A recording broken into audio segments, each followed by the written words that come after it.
Hadith number 260 on the authority of Abu al-Minhal. He says, سألت البراء بن عازب وزيد بن أرقم عن الصرف فكل واحد منهما يقول هذا خير مني وكلاهما يقول نهى رسول الله صلى الله عليه وسلم عن بيع الذهب بالورق دينا. Abu al-Minhal says that I asked Al-Bara ibn Azib and Zayd ibn Arqam, the two companions of the Prophet ﷺ, about as-sarf. And as-sarf is when you exchange two prices. So exchanging between gold and gold, or silver and silver, or between gold and silver, or anything which takes the ruling of gold and silver, like for example currency in this day and age. So both of these companions said that the other one is better than me to ask. Meaning to say, ask him and don't ask me, because he is better than I am. And both of these companions said that the Prophet ﷺ forbade exchanging gold for silver to be paid at a later date. Meaning to say, to be paid on credit or deferred payment. In this narration, we find the ruling of as-sarf. This is when you would exchange one currency for another. First of all, take note that both of these companions said that the other one is better than I am for this fatwa. This shows the fear that the companions had about saying something wrong about al-Islam.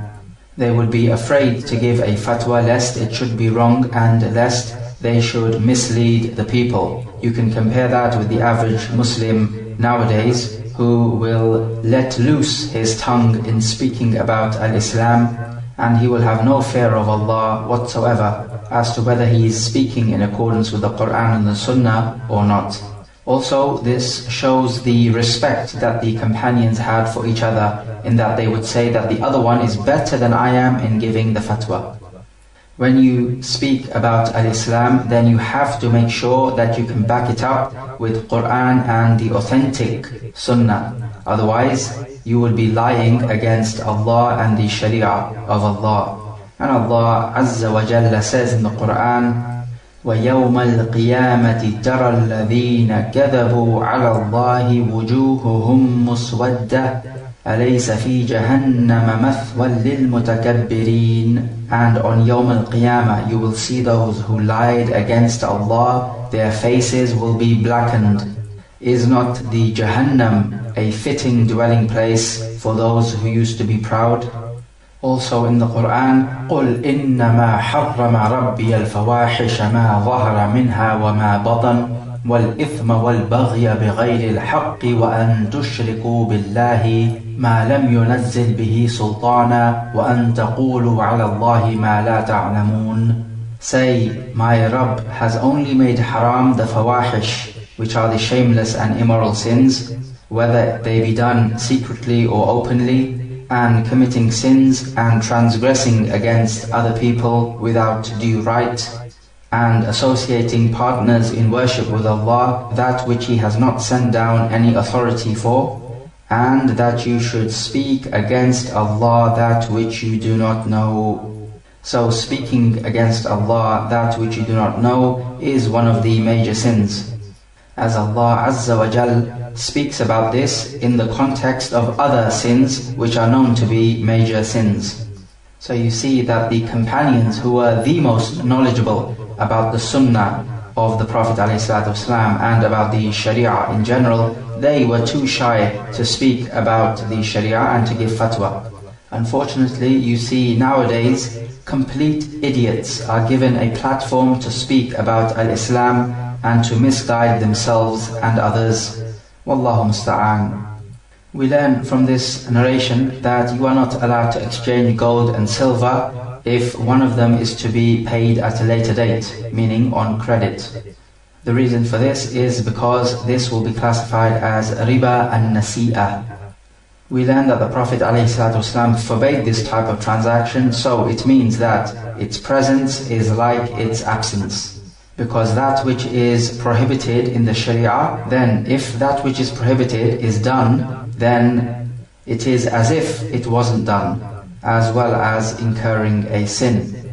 Hadith number 261 on the authority of Abu Bakr radiyallahu anhu. He says, نهى رسول الله صلى الله عليه وسلم عن الفضة بالفضة والذهب بالذهب إلا سواء بسواء وأمرنا أن نشتري الفضة بالذهب كيف شئنا ونشتري الذهب بالفضة كيف شئنا. قال فسأله رجل فقال يدا بيد فقال هكذا سمعت. He says that the Prophet ﷺ forbade exchanging silver with silver and exchanging gold with gold, except that they both should be of the same amount, and that he ordered us to buy silver with gold however we want to, meaning they don't have to be of the same amount when it's silver and gold, and that he ordered us to buy gold for silver however we want, meaning to say they don't have to be in the same amount. And a man asked him, does it have to be hand to hand, meaning on the spot? And he said, this is how I heard the Prophet ﷺ. So this narration further elaborates what we have said, that if you're exchanging gold for gold or silver for silver, then two conditions must be met. They must be of the same amount and it must be on the spot, meaning in the place in which the transaction takes place, hand to hand. If it is gold for silver or silver for gold, then of course the two types are different. So when the two types are different, but the illah for the riba is the same, then they must be exchanged on the spot, hand to hand, in the same place as the contract is made, but they do not have to be of the same amount. So for example, it is okay to exchange 5 kilograms of gold for 10 kilograms of silver, as long as it is hand to hand. And in this day and age of ours, we can say the same thing about the currency. So when you're exchanging currencies, they don't have to be of the same amount, but they do have to be exchanged on the spot. So no deferred or delayed payment.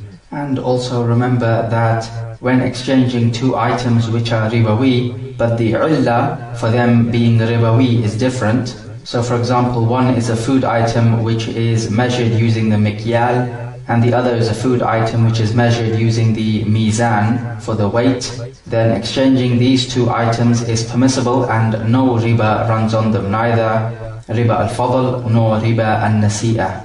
Let us now move on to talking about ar-rahan, which is when you give something to the seller as a pawn or a security. In the language of the Arab, ar-rahan means the act of being fixed and firm and constant. So, fixed and constant. The technical Sharia terminology is related to the linguistic meaning, in that ar-rahan in the fiqh terminology means when you give the seller some item as a security or a pledge, such that if you are not able to pay back the seller for what he has sold you, then the seller can use this pledge or this pawn and sell it and redeem the price which is owed to him. So ar-rahan is a type of assurance for the seller that he will definitely receive his money for the product which he has sold. So it is a means of strengthening this sales contract and giving it a guarantee. The ruling on ar-rahan is that it is permissible.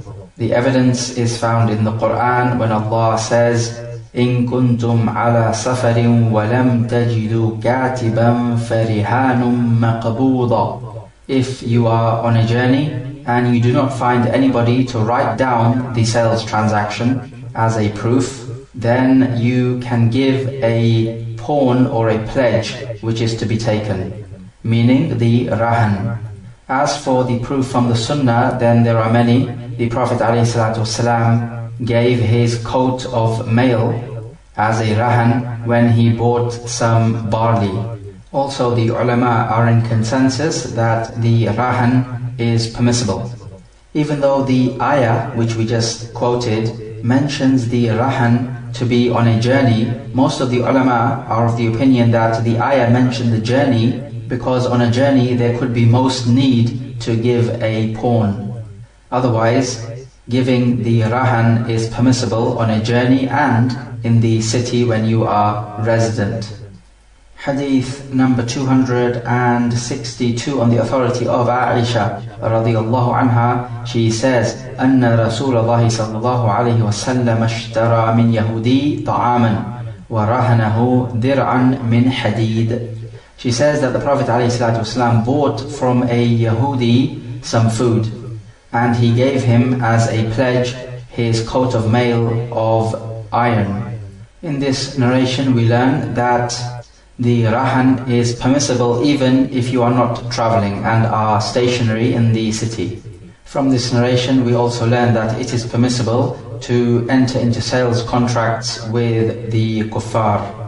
The Prophet ﷺ, even before Medina, was 13 years in Mecca, and he would trade with the kuffar.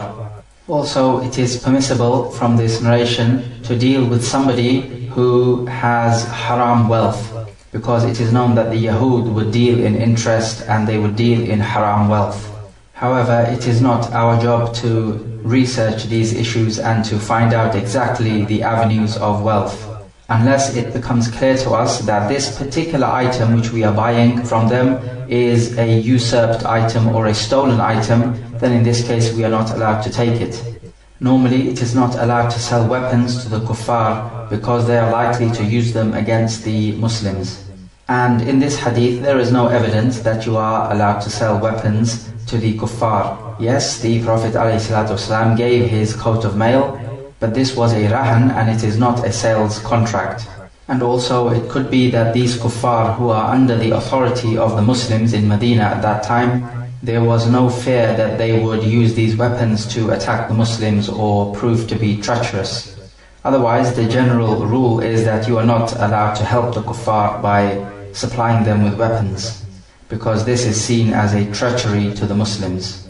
In this narration there is also evidence that you are allowed to give the pawn in the city and you don't have to be traveling, as is mentioned in the Quran. And the Quran only mentioned the traveling because during the travels there may be most need to give a pledge.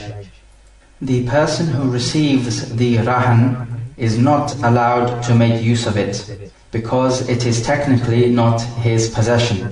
He is just keeping it until there comes a time when the buyer is unable to pay up, and in that case he is allowed to sell this pledge and make use of the money. This is the case as long as that which is pledged is not an animal which can be ridden or milked. So in that case he is allowed to ride the animal, and he is allowed also to milk the animal as long as he pays for the expenses of this animal. If he does not make use of the animal, then the expenses for the animal is upon the owner of the animal. As the Prophet ﷺ said, الظهر يركب بنفقته إذا كان مرهونا واللبن الضر يشرب بنفقته إذا كان مرهونا وعلى الذي يركب ويشرب النفقة. He said, an animal may be ridden for spending on it when it is in pledge, and the milk from the udder may be drunk for spending on it when it is in pledge, and the responsibility for spending on it is upon the one who rides it and drinks its milk. So if an animal is given to you as a pledge or a security, then you are allowed to ride it and you are allowed to drink its milk, so long as you spend on it. Otherwise, generally, the rahan is not your possession if it is given to you. As it has been reported in a hadith which is differed upon by the ulama as to whether it is sahih or not, but it says that the Prophet ﷺ said, لا يغلق الرهن من صاحبه الذي رهن له غنمه وعليه غرمه. He said that the pledge is not completely closed off from its owner who has given it as a pledge. Any increase in the pledge belongs to him, and any loss in the pledge also is on him. So if a person gives an animal as a pledge, then if this animal gives birth, then they all belong to the original owner, and if this animal suffers a loss or dies, then this is also upon the owner, not on the person who has received this as a pledge. For the rahan to be sahih or proper, then 4 conditions must be met, and this is the memory list. So number 1, There must be an ijab wal qabul, that a person says, I am offering you this rahan, and the other one says, yes, I accept it. And this is the case with all contracts. There must be an offer and acceptance. Number 2, the one who is giving the pledge must be somebody that it is permissible for him to enter into contracts. So he must be baligh, which means adolescent, aqil, which means having an intellect and not insane, and rashid, which means he knows how to deal with his wealth properly and he's not a spendthrift. Number 3, the person giving this pledge must be the owner of the item, or he must have permission to give this item as a pledge, just like any normal sales transaction. And number 4, the amount, type and description of the item which is pledged must be known, so as to avoid any disputes. And this is also the case in any sales transaction, that something which is being sold must be known through its description or by looking at it. And it's a similar case with this pledge, that it must be known, its quantity must be known, and its type must be known, and its description must be known. There is also an opinion that there is another condition, which is to say that the pledge must be given at the time of agreeing to giving this pledge. So it must be delivered at that time on the spot. Certainly this is the best way of doing it, but if it was not handed over at that time, but they still agreed that such and such an item is a pledge, then the actual act of the rahan itself, the contract, is sahih. However, it is deficient. So for example, if the buyer says, I am going to deliver your £500, and as a pledge, I will pledge to you a computer, such that if I don't pay you the £500, then this computer will be yours. And they make this agreement, but he does not hand over the computer at that point of making the agreement. Then in this case the pledge is still correct, but it is not the perfect way of doing it. The best way of doing it would be to hand over the computer at that time. And Allah Azza wa Jal says in the ayah which we quoted, فَرِحَانٌ مَقْبُوضًا, then the pledge which is taken possession of. But the important point is to memorize the 4 conditions which we have stated. Now let us move on to talking about al-hawala. In the classical language, al-hawala comes from at-tahawwul, which means al-intiqal, which means to move from one place to the other. In the fiqh technical terminology, it means that if you have a debt owed to you by somebody, instead of taking it from that person, you take it from another person.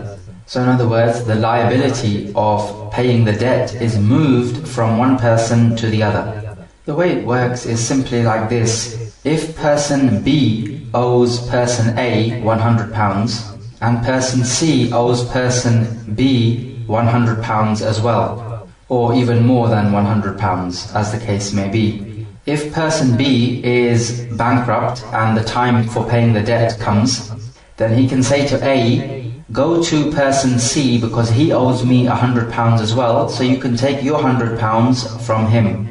So person A, instead of taking his debt of £100 which is owed to him from person B, he takes it from person C. So the responsibility for paying the debt is transferred from B to C.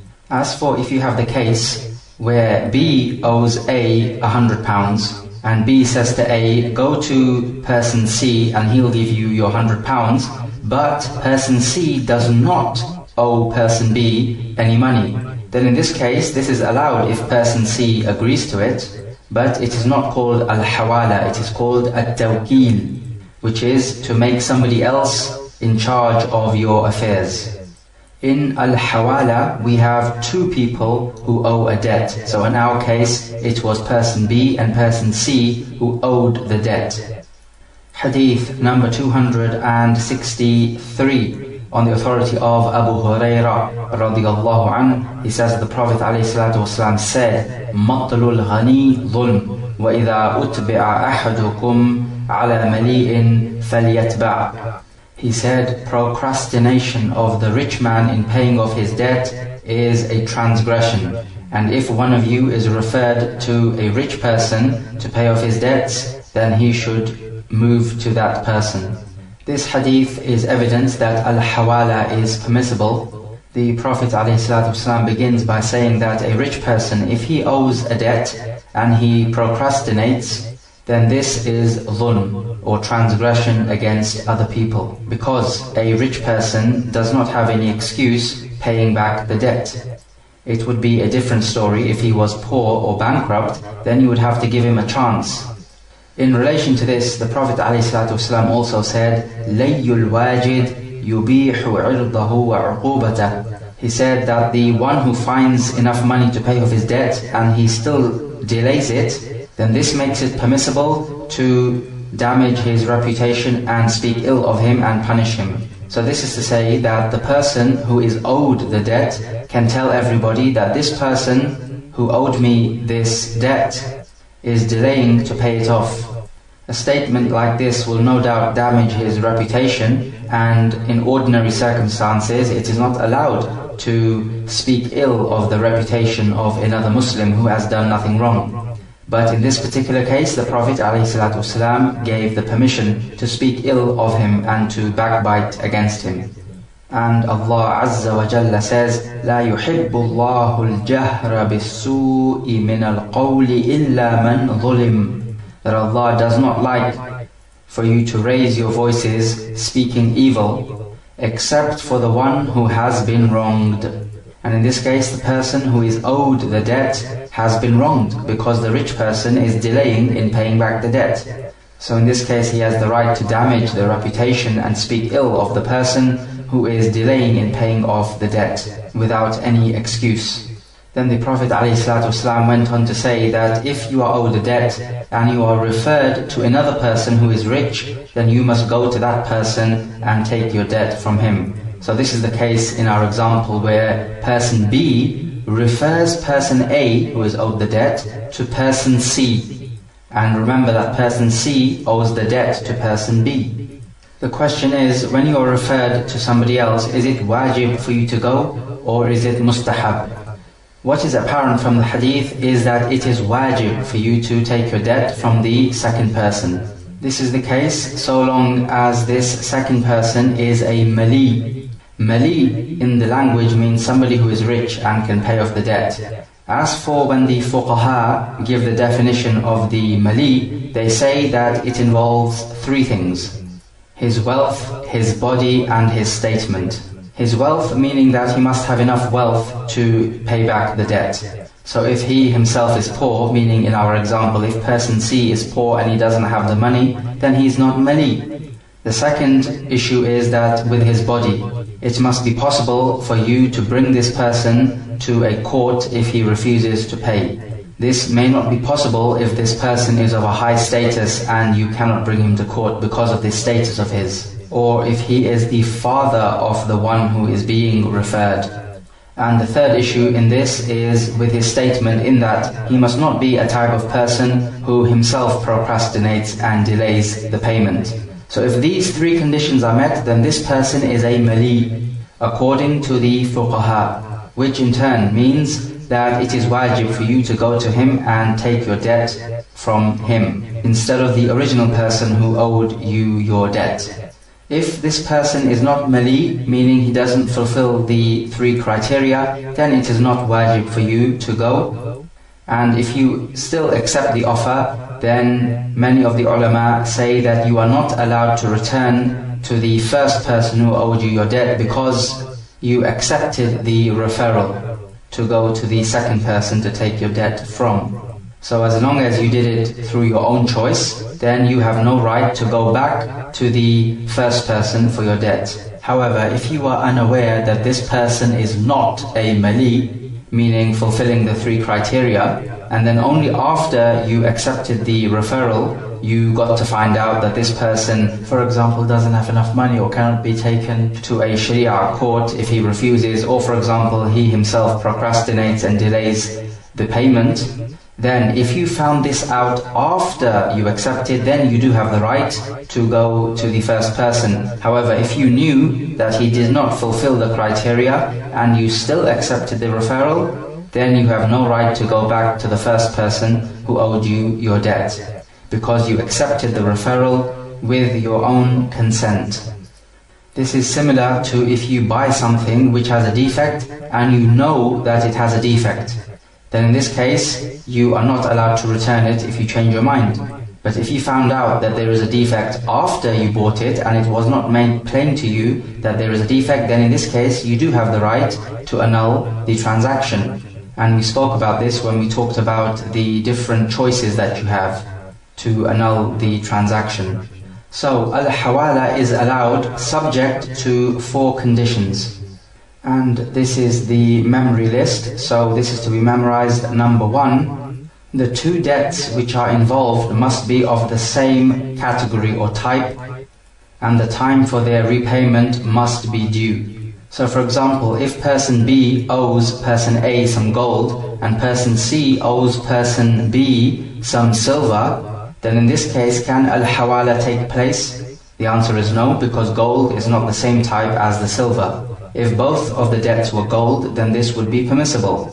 The same thing with the currency. If B owes A some pounds sterlings and C owes B some dollars, then this cannot happen either. They must be of the same type. Also, the time for their payment must be due. So if B owes A £1,000 and C owes B £1,000 as well, but the time for payment is not due yet from C, then in this case al-hawala does not take place, because C technically does not owe B any money right now. If B owes A £1,000 and C owes B £2,000, and both of the time for paying the debt is now due, then in this case al-hawala can happen, because A will go to C and take his £1,000. This will leave C owing B £1,000 instead of the original £2,000. But supposing if C owes B £800, then in this case A cannot go to C and take his £1,000, because 800 is less than 1,000. Condition number 2, the amounts of each of the 2 debts must be known. This is to avoid any disputes. So if B owes A some money, but he does not know exactly how much C owes B, then in this case the hawala is not sahih, because the amount of debt is unknown. So therefore no referral can take place. If C owes B the same amount as B owes A or more, and the amounts are known exactly as to what they are, then in this case referral can take place. Condition number 3, the debt which is transferred must be in the firm liability of the one who owes it. So if B owes A some money, then this debt must be in the firm liability of B. What does this mean? For example, if B was to owe A £10,000 for renting a house and living in it for 1 year, and he only stayed for 3 months, then in this case the debt of £10,000 is not firmly established, because he did not complete the 1 year which they agreed on. So if this is the case, then this debt of £10,000 is not firmly established and al-hawala cannot take place. Another example would be al-mukataba. This is when the slave enters into an agreement with his owner that he will buy his own freedom. So he will work and earn money and buy his own freedom. If the price is, say, £1,000, and he works to earn his freedom and there remains on him to pay £500, then in this case the debt of £1,000 is not firmly established, because it could be that this slave is unable to buy his freedom and he returns to slavery, because he might be unable to work, for example, and not pay for his freedom. So in this case the debt is not firmly established and there can be no hawala. So the slave cannot refer his owner to somebody else to pay off the slavery. Or for example, in a marriage contract where a man agrees to pay the woman £2,000 for the mahar. This money of £2,000, which is the mahar, which he agreed, is only firmly established when the man enters into privacy with the woman. But before entering into privacy, this debt of £2,000 is not firmly established. So in this case, before entering with the woman in privacy, al-hawala cannot take place. So he cannot refer the woman to take the money from somebody else, because the debt is not firmly established. Or for example, if somebody sells a car for £10,000 and he says to the buyer, I'll give you 1 week to test out the car. If you like it, then you can pay me, otherwise you can return the car. So this debt of £10,000 which the buyer owns will only become firmly established after 1 week if he accepts to buy the car. But before the 1 week is over, the debt is not firmly established, meaning the buyer can still change his mind and return the car and he won't need to pay anything. So before the 1 week is up, there can be no al-hawala, no referral. So the buyer cannot say, take the £10,000 from such and such a person who owes me £15,000, so take your 10,000 from him instead of me. And condition number 4, the person who is making the referral, so in our example it would be person B, the person making the referral must be happy with this. As Allah says in the Quran, إِلَّا أَن تَكُونَ تِجَارَةً عَن تَرَاضٍ مِّنْكُمْ, except if it be a trade due to mutual consent from you. As for the person who is being referred, then is his consent considered or not? We actually answered this before.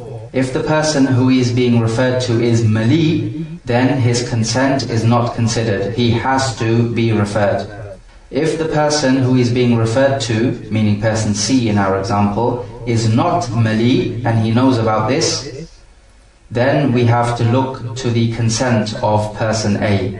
If he consents to it, then this is all well and good. If person C is not mali and he knows this, then he does not have to go to person C and his consent is considered. If he still consents to go to person C, then in this case, as we mentioned before, he is not allowed to return back to person B for his debt because he consented to go to person C. As for person C, then his consent is not considered, whatever the case may be.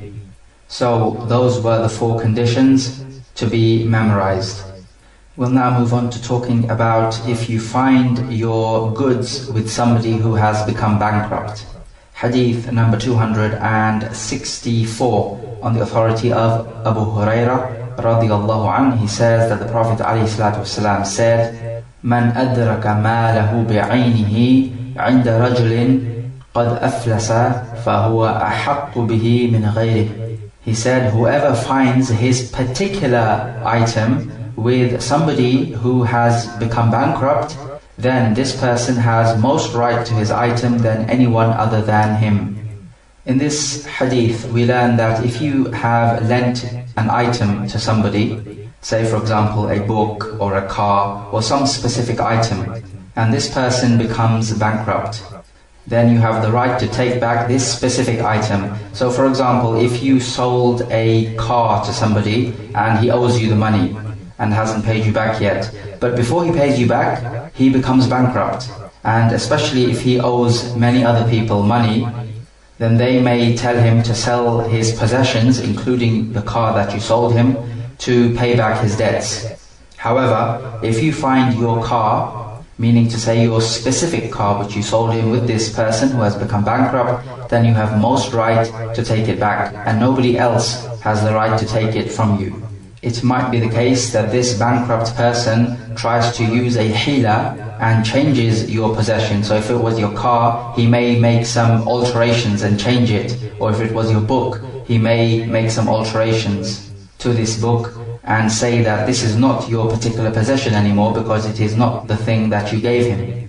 So if that's the case, you still have a right to take it back, because these alterations only follow the original item, which was your car or your book or whatever the item was. So him trying to use these stratagems and devices to get around paying you back is not going to work. However, if no hila was intended and the description of your goods has been changed, so for example, if you gave a piece of wood and he changed this piece of wood and turned it into a door because he wanted to make a door, then in this case, if no hila is intended, then you do not have the right to take back this door. because it is not the same as the piece of wood that you sold him or lent him. As for the word which is mentioned in the hadith, which is muflis, which we have translated as bankrupt, then what this means is that the person's possessions are less than his debt, or that he does not have any possession at all. So he does not have enough possession to sell them off to pay off his debts. This is a muflis. If it was the case that this person paid you some of the price, so if you sold him a car for £10,000 and he gave you 8,000, so now there remains on him 2,000 to pay you, and he becomes a muflis, then in this case, are you allowed to take back your car? No, you are not, because he has paid you some of the price. You are only allowed to take back your car if he had not paid you any of the price.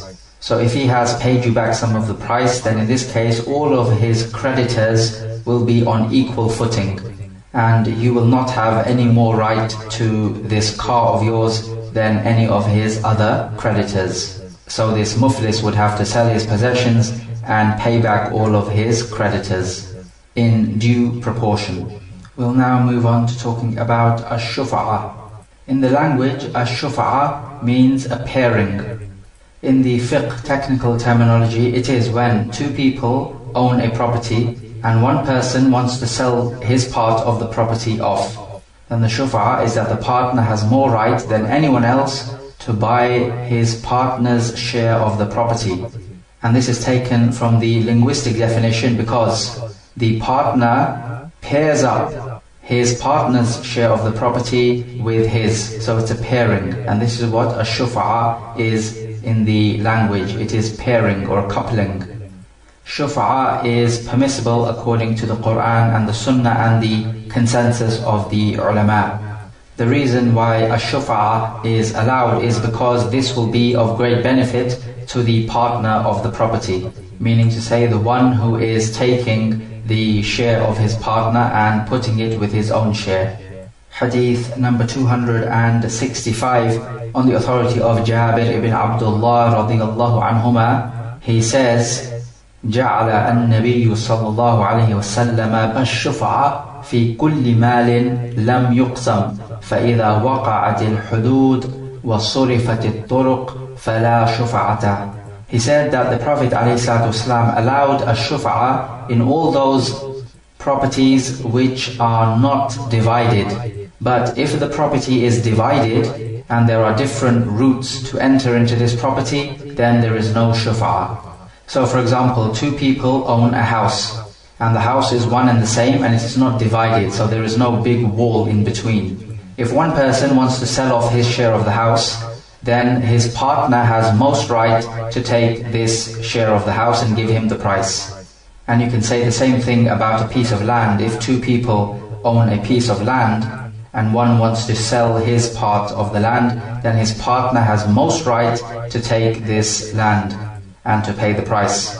But if the land or the house is divided such that there is a wall and there are different entrances and they are essentially two different items, then in this case there is no shufa'a. So the second partner who has the second part of the land does not have the right to buy the first part of the land, meaning to say he does not have any more right than any other person to buy the partner's share of the land. But if there are no divisions, then he does have the right of a shufa'a. Can we say the same thing about if they have a heap of food, for example, and they have divided it into halves? So one half belongs to one person and the other half belongs to the second person. In this case we say there is no shufa'a because the division is easy to make, and it is as if they are two separate items. It is not quite the same case when you are sharing the same house or the same land. So from this we can say that if you are living next to your neighbor and you each have different houses, then if your neighbor is selling the house, then you have no right to shufa'a in this case, because your neighbor's house is one separate house and your house is another house, and there is clearly a divide in between. So in this case there is no shufa'a. If there are more than two partners, then the other partners have more right than anyone else to buy the partner's property who is selling it. So shufa'a works for 2 partners or more than 2 partners. Does the partner immediately have to buy the share of his partner? No, he doesn't have to immediately do it, but rather he should be given some time to think it through. And then if he wants to buy his partner's share, then he has most right to buy it. Otherwise, he does not have to buy it. As for the hadith, الشُّفْعَةُ كَحَلِّ الْعِقَالِ, that the shuf'a is like untying the rope of the camel. So as soon as you untie it, the camel runs away.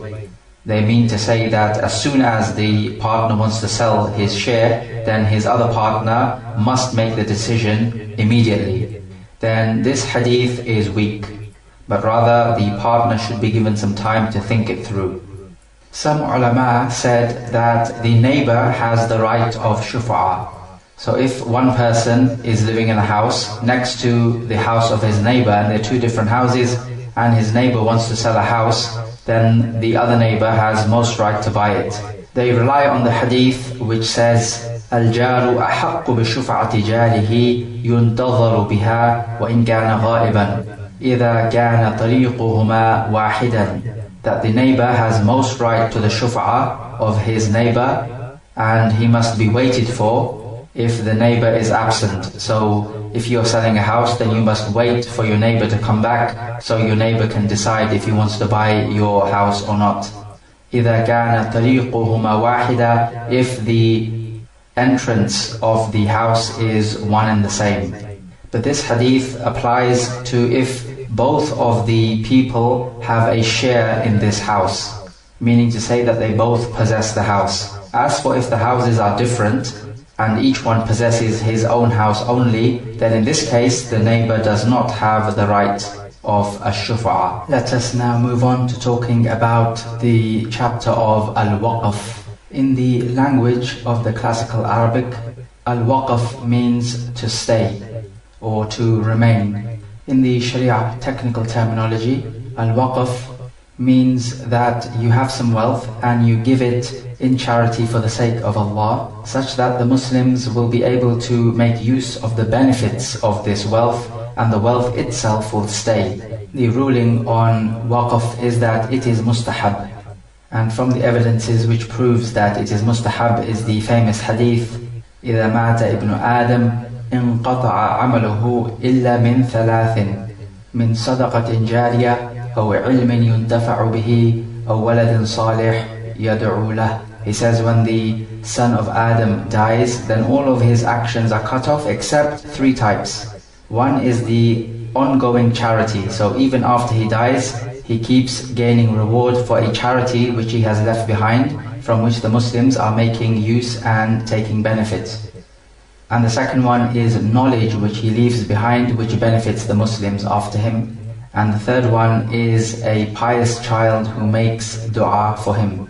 So the shahid from this hadith is when he says sadaqa jariyah, an ongoing charity. And this is exactly what waqf is that even after you die, the Muslims will continue to reap the benefits from this wealth which you have given in the way of Allah Jalla wa Ala.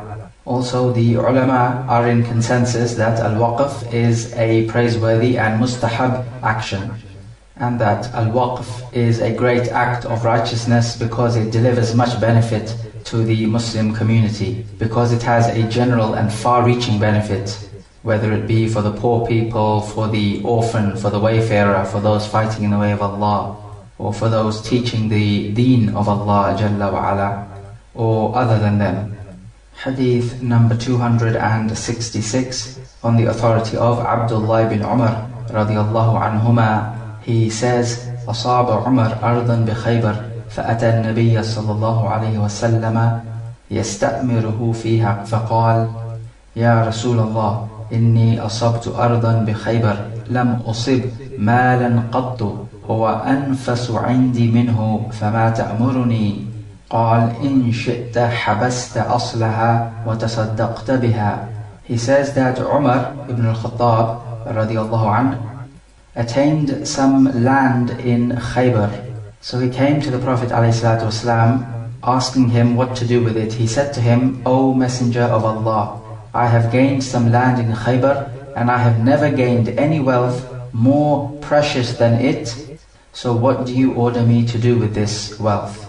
The Prophet said, if you want, you can keep the original land and give its produce in charity.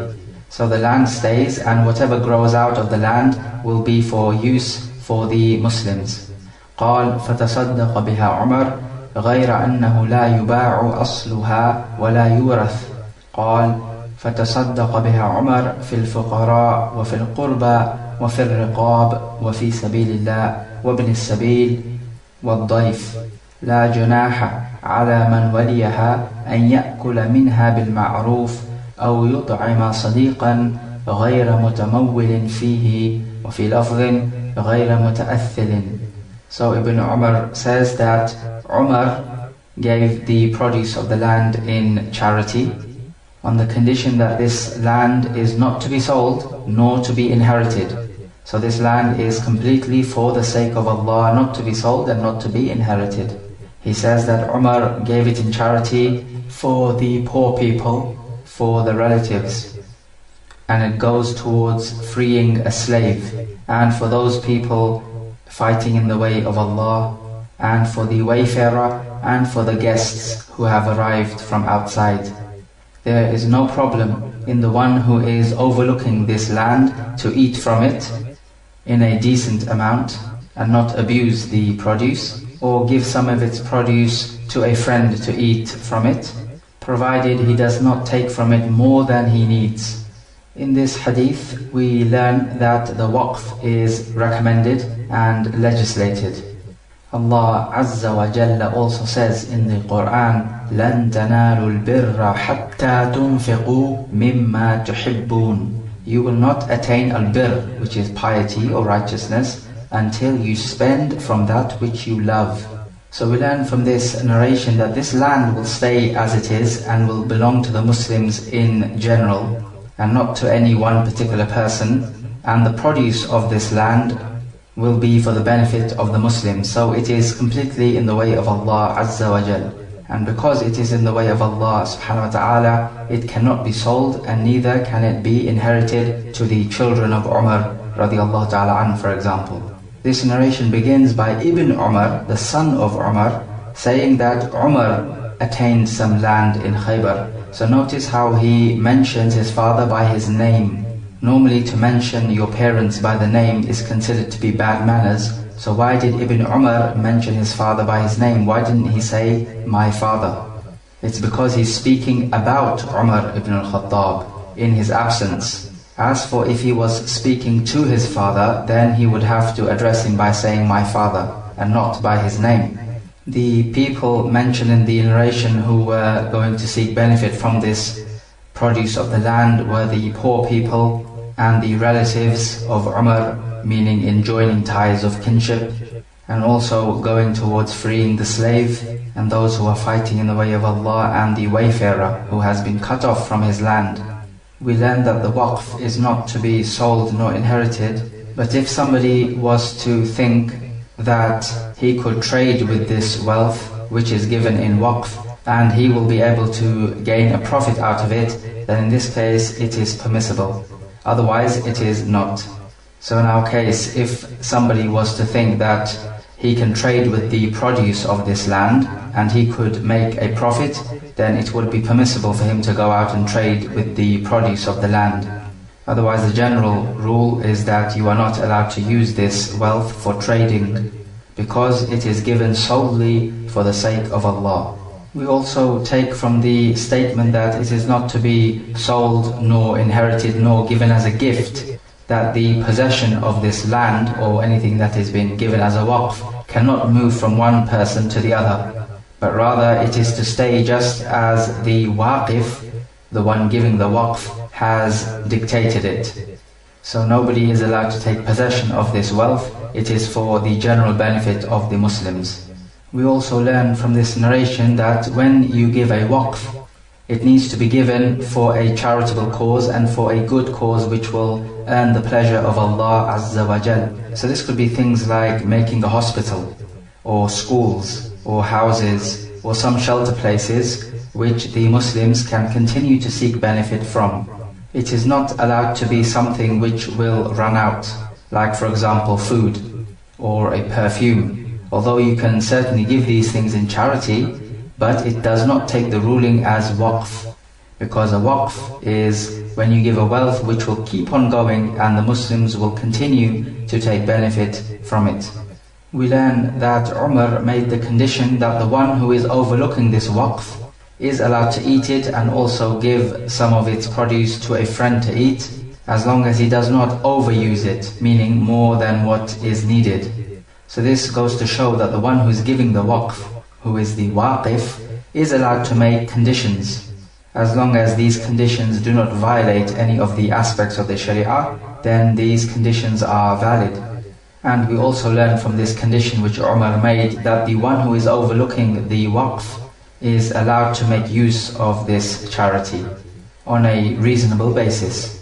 From the narration we can also take that it is highly recommended to make waqf from wealth which is valuable to you, because Umar made this waqf from a piece of land in Khaybar which was more valuable to him than any other wealth that he had ever obtained.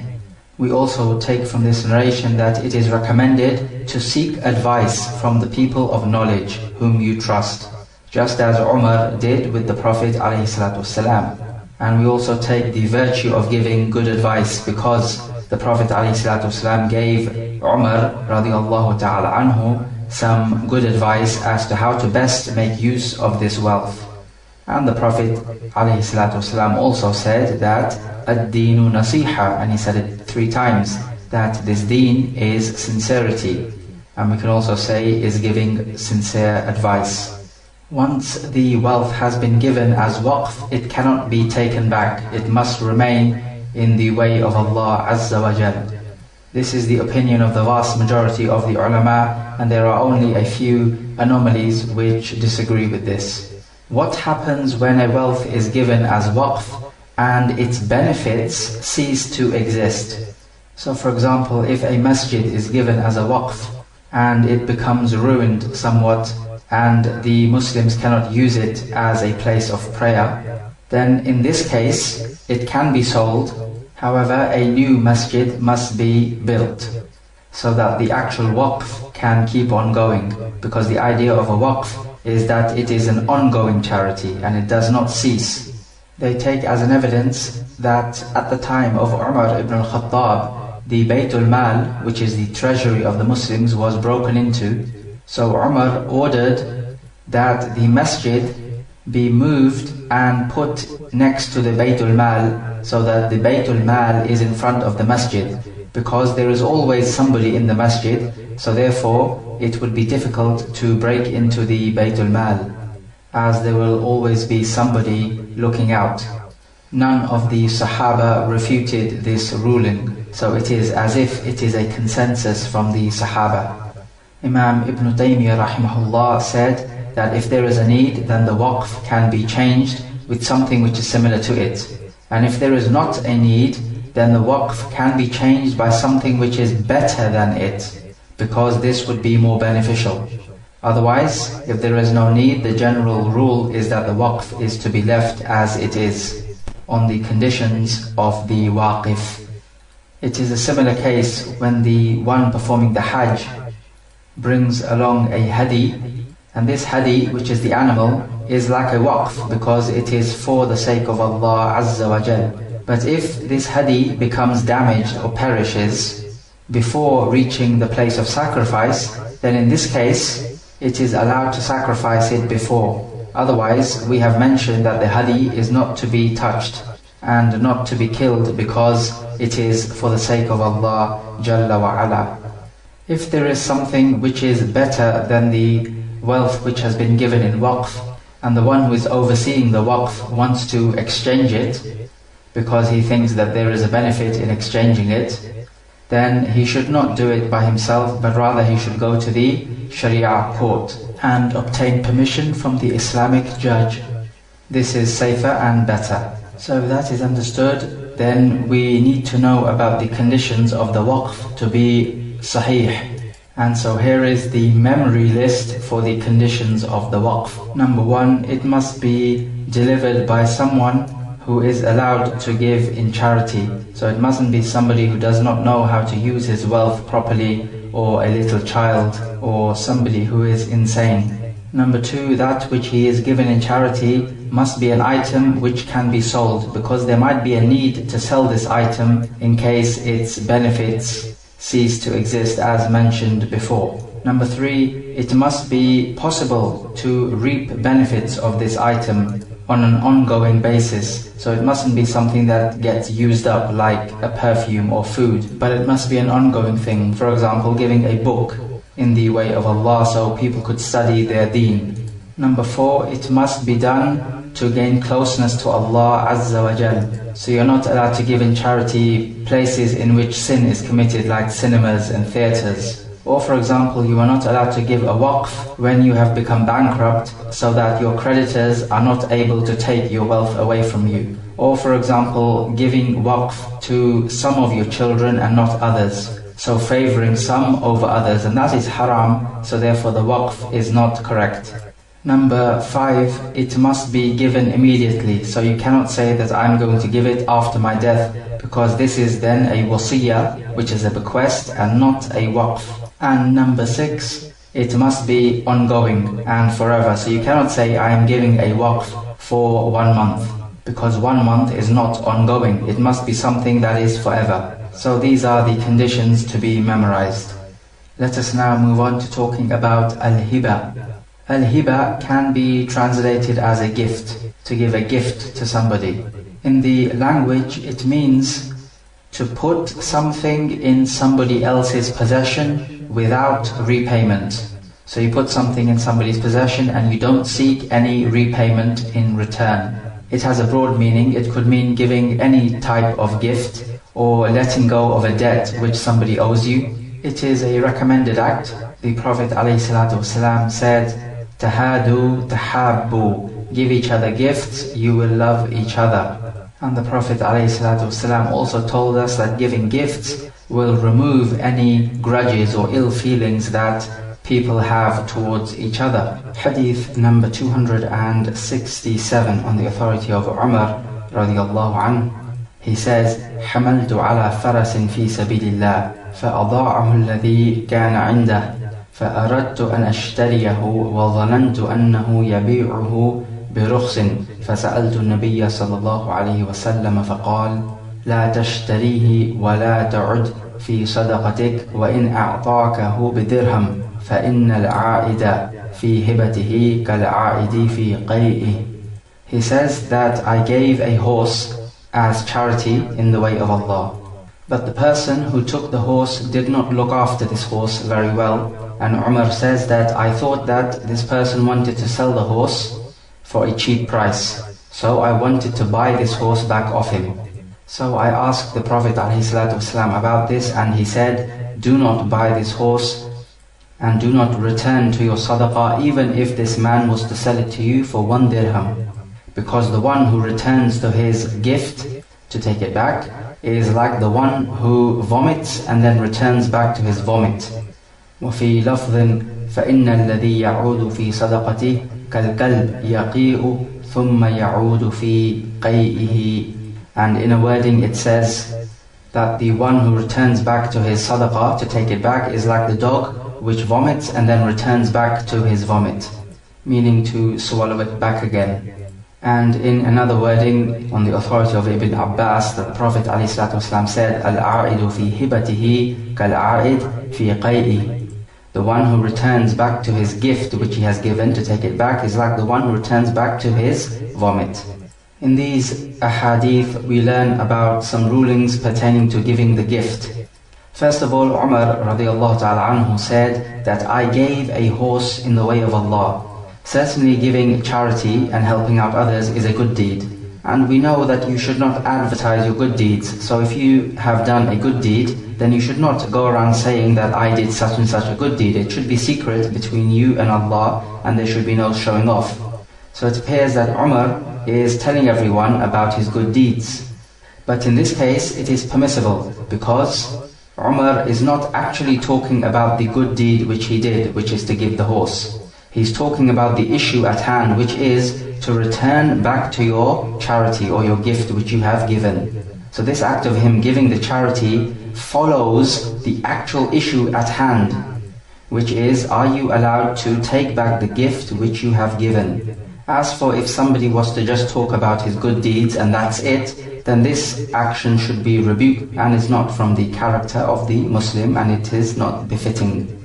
For example, if somebody comes up to you seeking a fatwa and he says that I prayed Salat al-Tahajjud last night and I prayed until it was Fajr and I missed the witr because I didn't realize, so is it permissible for me to pray the witr in the daytime, meaning after the Fajr? So in a question like this, he is not advertising the fact that he prayed Salat al-Tahajjud, which should be kept secret. But his act of Salat al-Tahajjud is following on the issue of whether he is allowed to pray the witr during the daytime, meaning after the dawn. So in this situation, the Prophet ﷺ told him, do not buy this horse back again, even if he sells it to you for 1 dirham, because the one who takes back his gift is like the one who vomits and then returns back to his vomit. So this is a nahi, a prohibition, and a prohibition means that it is haram for you to do what is prohibited. One might ask, but this is not returning back to your gift because you're actually buying it off him now. And buying and selling is halal. This is true. However, in this case, this man was going to sell this horse for a cheap price. So in buying this horse for a cheap price, you will be profiting. For example, if you bought a horse for 1,000 dirham and you gave it as a sadaqah to somebody, and then he was going to sell it back again for 700 dirham, for example. So this is 300 dirham cheaper than you bought it. So now if you buy this horse back again, you will be profiting by 300 dirham. And this is what is not allowed, and this is what the Prophet ﷺ has forbidden, that you are not allowed to return back to your gift after you have given it. What if this man was selling it at the same price as you bought it? So say you bought it for 1,000 and gave it as a gift, and this man was now selling it for 1,000. Then in this case it is permissible, and it is not considered as you returning back to your gift, because this is now considered as a sales transaction, which is allowed. And it is even more so the case if he is selling it for a higher price than you bought it. It is allowed to buy it back again. Imam Abu Hanifa says that it is permissible to take back your gift because the Prophet ﷺ said that the one who returns to his gift is like the one who vomits and then returns back to his vomit, and he says that returning back to your vomit is not haram, but rather this hadith is just there to discourage you from doing it. This is not correct, and the correct opinion is that it is haram because the order in the hadith is given, La tashtarihi, do not buy it. And also we have a hadith which is authenticated in the Sunan where the Prophet ﷺ said, لا يحل لرجل مسلم أن يعطي العطية ثم يرجع فيها إلا الوالد فيما يعطي ولده. It is not halal for a Muslim man to give a gift and then return to it, except a father with that which he gives to his child. So in this hadith, it is clearly stated, لا يحل, it is not halal. So if it is not halal, it has to be haram. So in this hadith, we learn that you are not allowed to return back to your gift, and the exception is made about the father giving a gift to his children. The issue of hiba is that when you give a gift, it is makruh or hated for you to change your mind and not give it. However, after the possession has been transferred, so after the person takes hold of this gift of yours and it is in his possession, then in this case it is haram for you to take it back. As for the father taking back the gift which he gives to his child, then this is subject to the conditions that he must not take back more than he gave to his child, and that the gift must still be in the possession of the child. It is also permissible for the father to take any of the wealth of his child which he wishes, because of the hadith, أَنْتَ وَمَالُكْ لِأَبِيكَ. The Prophet ﷺ said, you and your wealth are for your father. but this is subject to conditions, and this is the memory list. Number 1, it must not harm the child. So for example, if the child has a car which he needs to drive to work and the father takes his car away, then this is not permissible because this will harm the child, and the son clearly needs this car to go to work. Number 2, he must not take this wealth and give it to another son of his, because this will lead to enmity between the two brothers or between the siblings.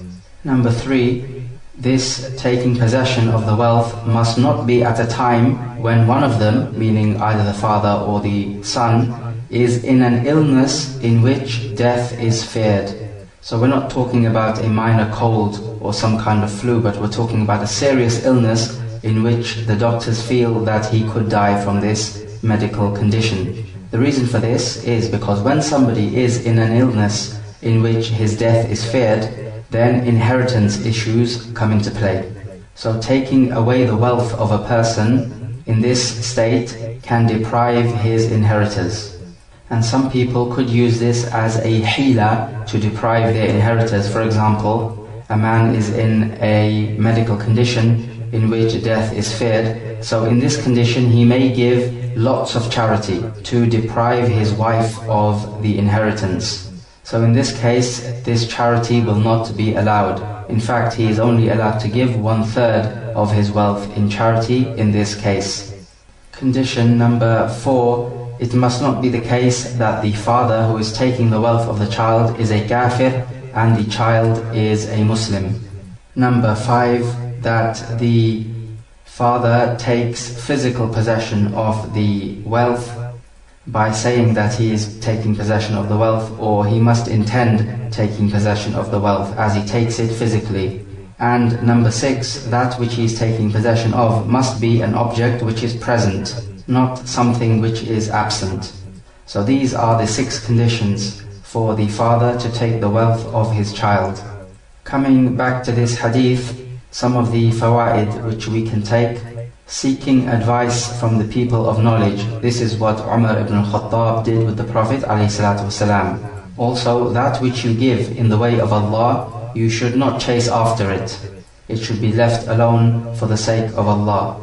Now let us move to talking about doing justice between your children. Hadith number 268, on the authority of An-Nu'man ibn Bashir, he says, تصدق علي أبي ببعض ماله فقالت أمي عمرة بنت رواحة لا أرضى حتى يشهد رسول الله صلى الله عليه وسلم فانطلق أبي إلى رسول الله صلى الله عليه وسلم ليشهده على صدقتي.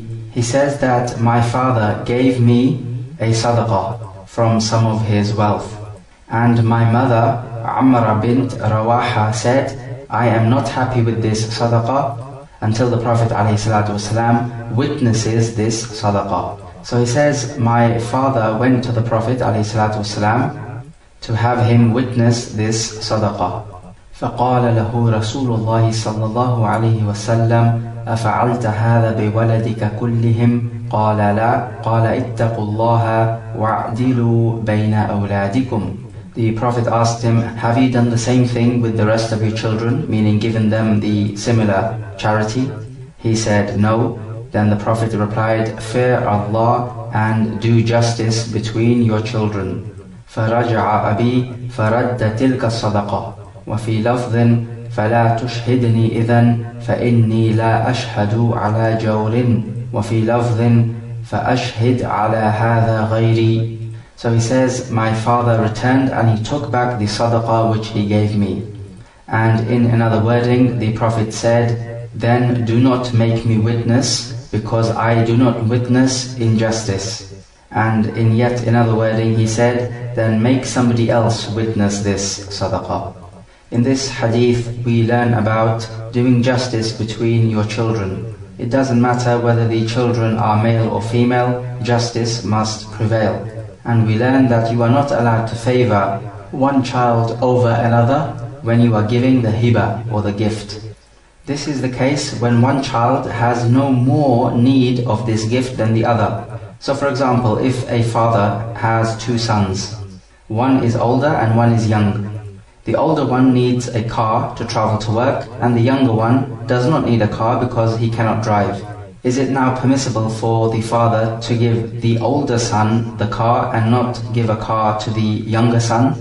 Yes, it is permissible because the older son has more of a need than the younger one. As for when the need is the same or when there is no need, then you are not allowed to favor one child over the other. Why is this the case? Because it will lead to enmity between the siblings, and it will also lead to cutting off ties of kinship. So you'll find that the two brothers don't speak to each other, they don't show any love and affection for each other, and there will be ill feelings and grudges against each other. Some people may take from the wording of this narration the Prophet saying, then make somebody else witness this sadaqah. They may say that it is not haram to favor one child over the other because the Prophet ﷺ said, make somebody else witness over this. He did not say that this is haram. However, this is not what is meant by the Prophet ﷺ. When the Prophet said, make somebody else witness this, it is meant to be a strong discouragement from this action of favoring one child over the other. It does not imply that it is permissible to favor one child. And the Prophet ﷺ in another wording, as we mentioned, called it jawr, which is injustice. And we know in Islam that injustice is haram, it is not makruh. When we talk about dealing fairly between your children, it is not just material gifts we are talking about. It can also be other things like kissing.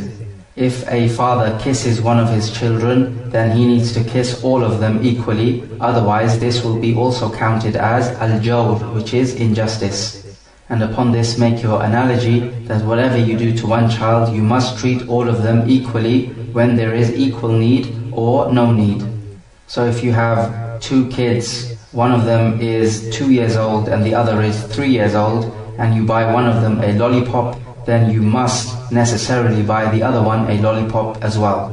Otherwise, the one who did not receive the lollipop will feel a grudge and an ill feeling towards his brother. Because it is the right of the children to be treated equally, they also have the right to give up their right. So if the rest of the children allow you to give a gift to only one of the children, then this is okay as long as they have allowed you. So that is an exception to the rule, and the other exception is, as we have mentioned, when one child has greater need for the gift than the other children. And we also learn from this hadith that if you carry out a contract or any dealing or act of worship which is contrary to the Sharia, then its presence is like its absence. Because in this case the father went back and took back the sadaqah which he gave to An-Nu'man. We'll now move on to talking about al-musaqa and al-muzara'ah. These are two similar contracts. Firstly, al-musaqa. This means that you have some trees which grow fruits, and you hire somebody to water and look after these trees, and in return he can have a fixed portion of the fruits of this tree. Al-muzara'ah is that when you have some land and you hire somebody to grow crops on this land, so he's going to work on this land, and as a return he can have a fixed portion of the land's produce according to what you agree. Al-musaqa and al-muzara'ah are two types of contracts from the contract of al-musharakat. This has its root letters from the word sharika, which in Arabic means company, like a business company, because in this case you both are going to share in the revenue, just like the members of a company do. If there is a loss, they will all suffer the loss, and if there is a profit, they will all share in the profit. And this is how the contracts of al-musharakat work. Hadith number 269 on the authority of Abdullah ibn Umar radiyallahu anhuma. He says, أن النبي صلى الله عليه وسلم عامل أهل خيبر على شطر ما يخرج منها من ثمر أو زرع.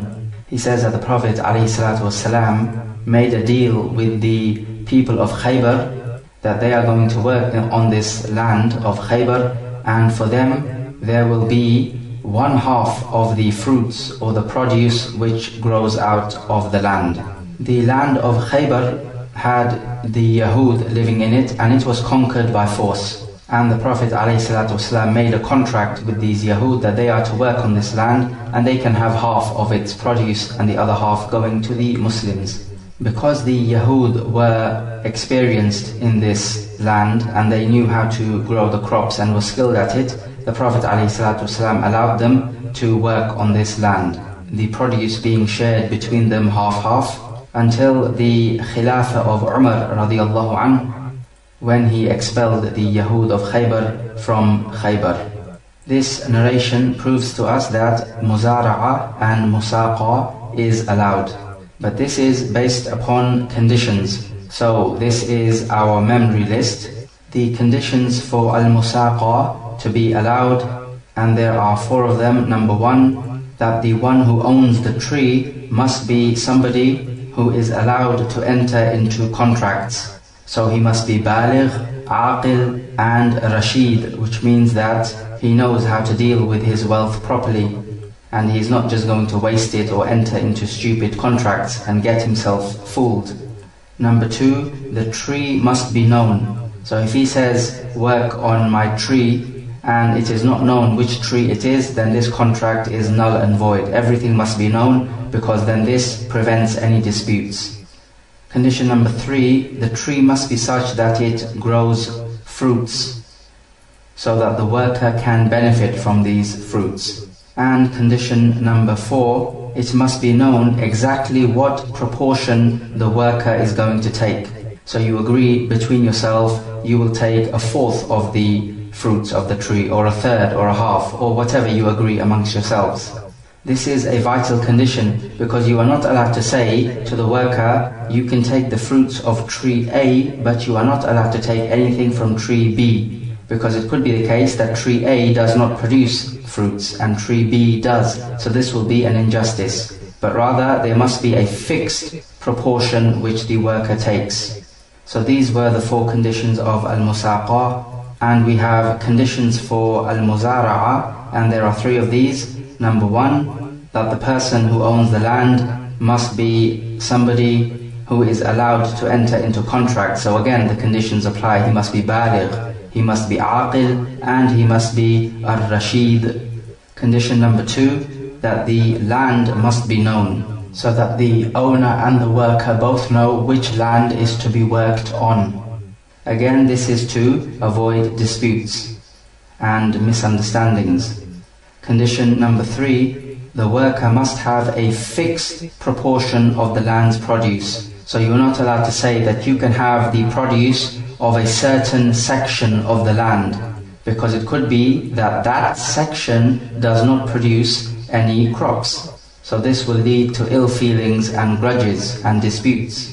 But rather a fixed proportion of the produce must be agreed upon. So these were the 3 conditions, and you can see that the conditions of the Al-Musaqa and Muzara'a are basically the same, because they are very similar contracts. One is working on the land and the other is working with the trees.